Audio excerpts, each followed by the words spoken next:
The streets of Dublin are this week packed with Christmas shoppers, but the complaint of department stores is that Christmas is coming later every year. It now appears that people are waiting longer before doing their Christmas shopping and then shopping around for the best buys. Stores are also losing out to cheaper prices in the north.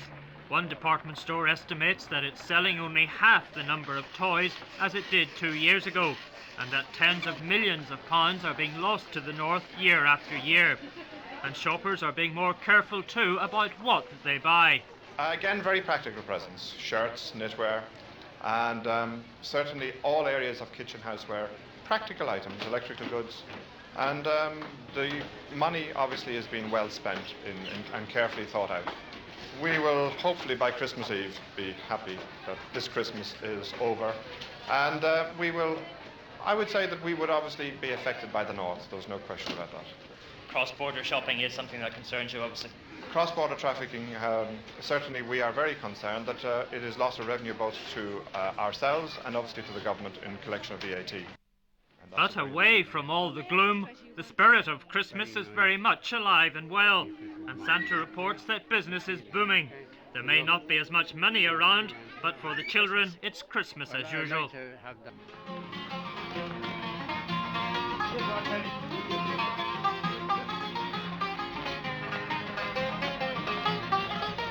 In Waterford, the Christmas shopping boom has brought welcome cheer to a city which has been feeling wounded after the loss of hundreds of jobs in the Clover Meats closure, and with a record dual queue.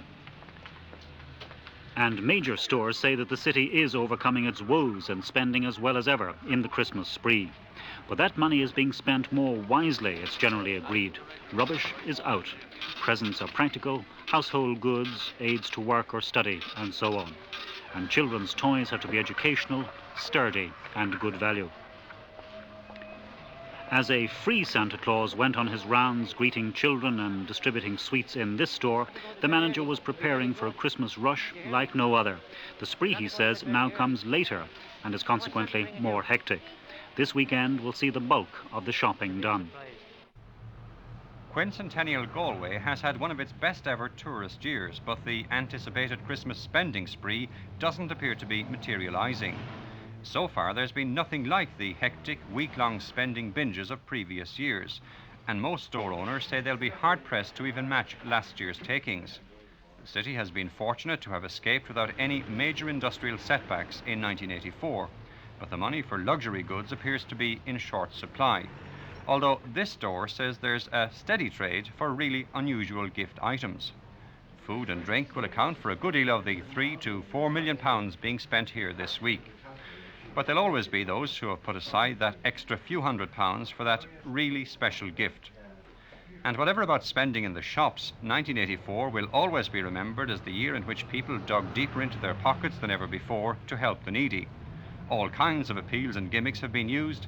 This latest one, launched by the Rehabilitation Institute, aims at raising £20,000 by the weekend. There have been so many major industrial closures in Cork that this year's festive shopping is a test of the financial stability of the city. So far, the traders report satisfaction, but then they always tend to do so, lest anything said to the contrary would act as a depressant. What is clear is that people are shopping with great care. Prices are being checked far more carefully than before, and for that reason traders are offering some very good bargains. With the taxman taking so much out of everyone's pocket in Cork, the state itself has been the major depressing factor in allowing enough money around to spend.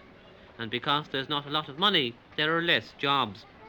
On the festively decorated streets, there's the annual sight of the schoolboys fasting at the crib for the elderly people in Share. This year there's more poverty than ever in Cork, but the people of the city have responded with tremendous support, helping the local charities.